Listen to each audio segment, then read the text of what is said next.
All right, today is a follow-up for a deputy-involved shooting that we had on November the 2nd.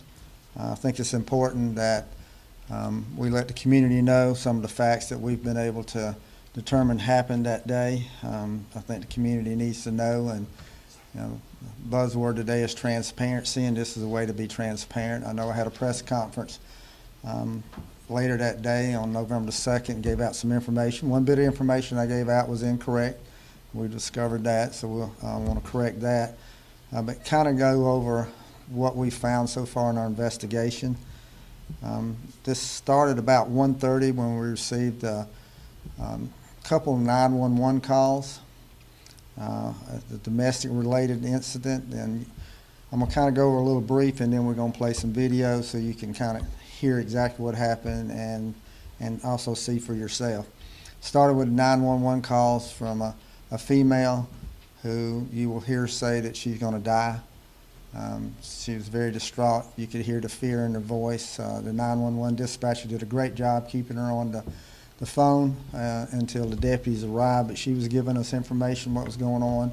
There was other 911 calls that came in from other people in the area describing an individual that had a gun that was shooting.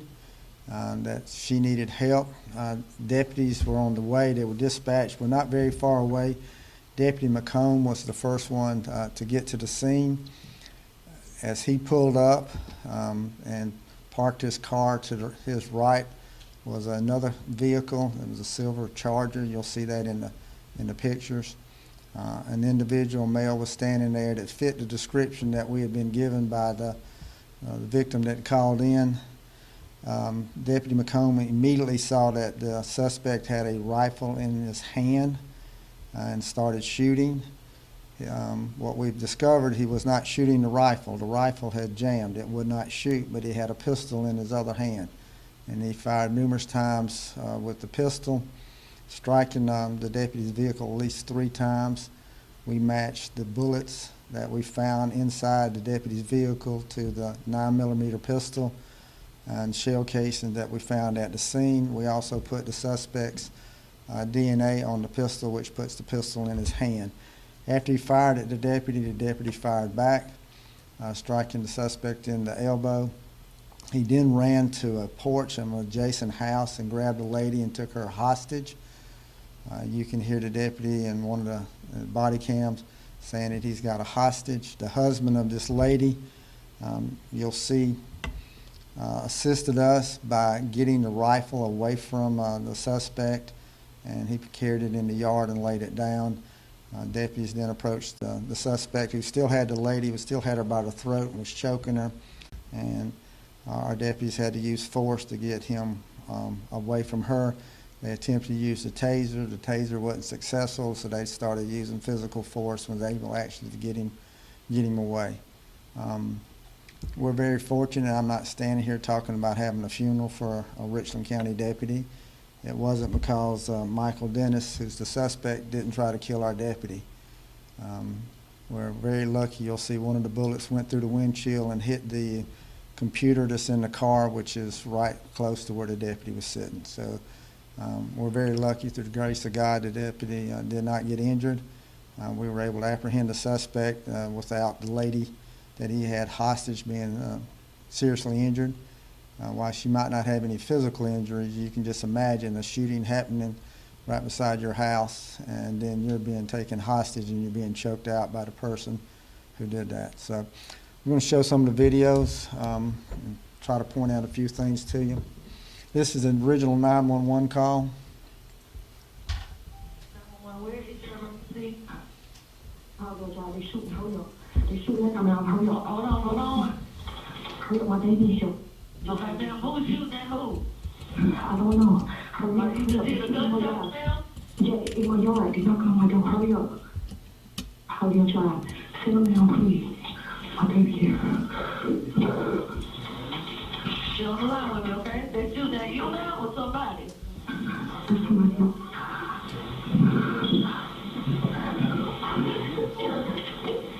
All right, ma'am.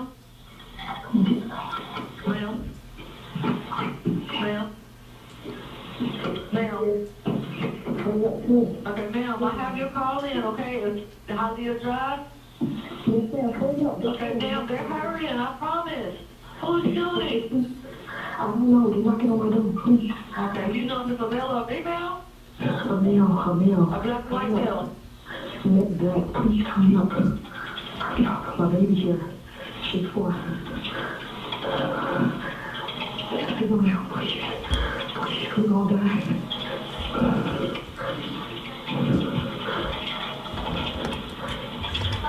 She's gonna die now. Alright, ma'am, what's your name? Do you know this person? No, please hurry up. Okay, ma'am, they're on the way, okay? Okay, we don't got much time. So try to stay on the line for as long as you can, okay? It's not the young. Okay, how many people, ma'am? Like 4. They all males? Yes, ma'am. Alright, all now, please. Get outside, hurry up. Okay, hold on. Alright, ma'am, the one that's shooting, do you know what he's wearing? No. Hurry up, please, hurry up. This is going on. No, you don't know what they're driving, correct? No, I don't.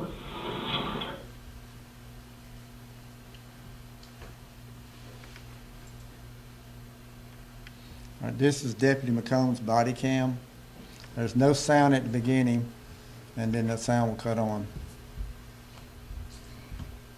He's already been shot at and shooting back, and you saw glass fly.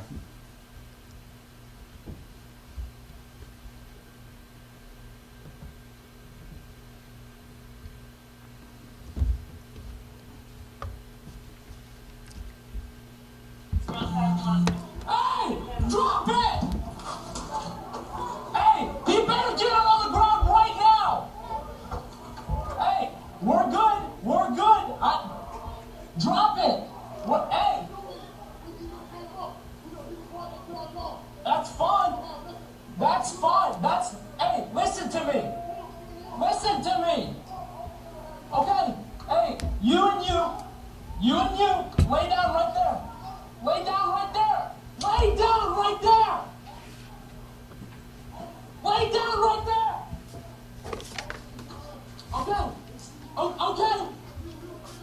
Okay, stay there. And Paula.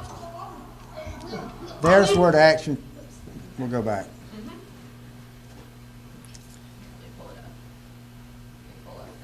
And I'll start pointing some things out to you. All right, this is where most of the action is coming. This is the silver car where the suspect was standing when he was shot at our deputies, and you'll see the bullet holes there. But he runs from this car to this house, and there's a little porch in front of this house, and this is where he's got the lady and is holding her hostage. The 2 other individuals that the deputy's yelling at were right there too, so he doesn't know if they're involved or not, so that's why he's ordering them to come over here and get here.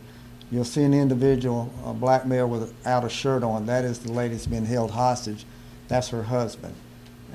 You'll see as we play the tape what he actually does, rescues the gun. Hey, we're good. Drop it. What? Hey. That's fine. Hey, listen to me. Okay, hey, you and you, lay down right there.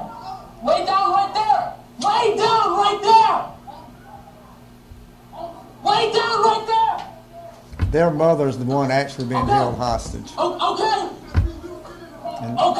stay there. There's the husband here. This is where she's being he takes her right in here.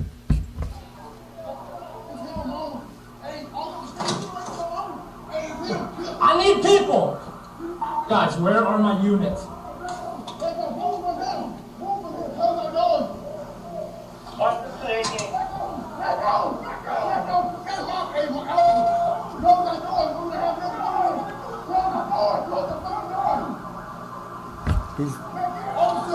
That's her right there where he's holding her. I hear you. Where to park the marathon?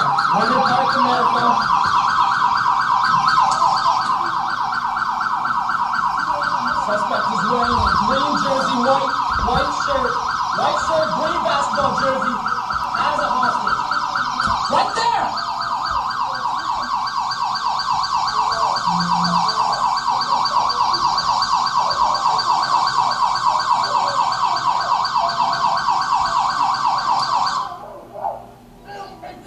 Stop! I hear you! I hear you! I hear you! I hear you! Stop!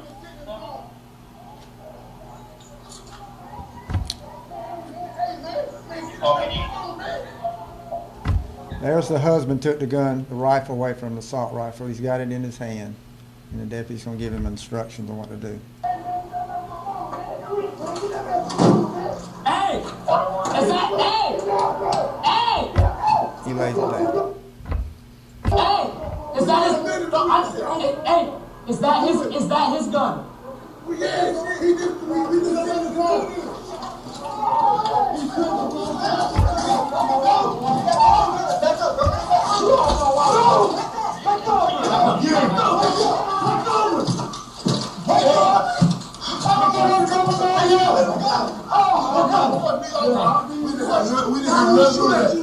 We don't have nothing going on. Why he shoot at you? Nothing. We don't have different call. We don't know. He just hung out. Yeah, he just started shooting at old guy. We don't have nothing to do with it. I swear to God. We just chilling.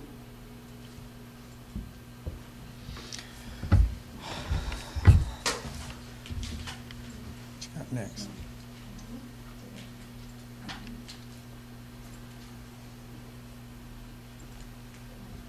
All right, this is our deputy's car. This is the round that was fired from the pistol by the suspect that went into the computer. You can see the computer, and this is where the deputy was at. Have a round that went through here and flattened the tire, and the one went in the door. We were able to match those rounds up with the 9mm pistol that we found on, you'll see in just a minute, by the porch where he grabbed the lady. This is the assault rifle that he was hit. You'll see there's 2 magazines that's been taped together, which gives you multiple rounds. 2 bullets tried to go in at the same time, which jammed the gun, so that gun was not able to be fired. That's the stolen gun. This is the porch. You can see the blood from his arm where he was shot. This is where he had the lady. And this is the pistol that he was shooting that we found. And there's a little close-up. You see that the action is open. That means he fired. Go back. He fired every round that was in the gun. And so when you finish shooting all the rounds out of the gun, it will lock back like that. That's a Glock 9mm pistol, which matches the bullets, and then also his DNA was found on that. This is one round through the windshield that hit the computer. This is where the deputy sits right here. So you can see the trajectory of the round would have probably hit him if it wasn't been stopped by the computer. And then I showed you where the other 2 rounds. This is the deputy's rounds. This is where he was sitting in the car and he was shooting back. He shot through the windshield and he struck the suspect 1 time. This is the suspect, Michael Dennis. I don't know how to describe him. He's just one bad guy terrorizing that community. He has a long criminal history. Back in 2014, he was arrested for robbing, I think, 3 USC students. He's convicted, served some time with that.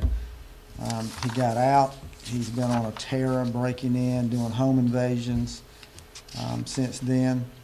Back in March, we had an incident with a home invasion with him. He was charged with burglary 1st degree, armed robbery, kidnapping, assault battery 1st degree, possession of a weapon doing a violent crime. His bond was set at $75,000. Unfortunately, when the jail got it, they released him on a $75,000 PR bond. It was supposed to be a cash bond, a surety bond, so he was mistakenly let out. Bench warrants were issued on him. Once that was discovered, he was not located, and he's just been on a holy terror, terrorizing that community, which is between Atlas Road and Bluff Road. he just terrorized that whole community with his guns. There's no doubt that he thought he owned that community. He can go in there and do everything that he wanted to do. He has since been released from the hospital on Tuesday. He's in the Alvin S. Glenn Detention Center now without a bond. Citizens Advisory Council for the Sheriff's Department met with them on Tuesday, had 19 members here. They saw what you saw, but they saw more.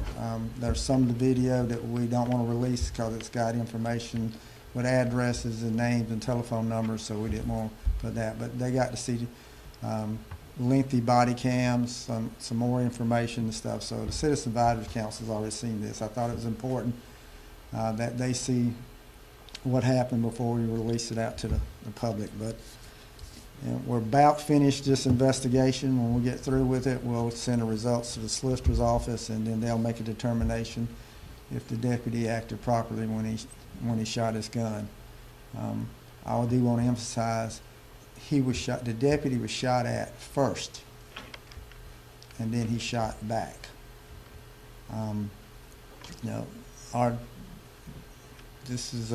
We did an investigation recently for SLED on a shooting they were involved in.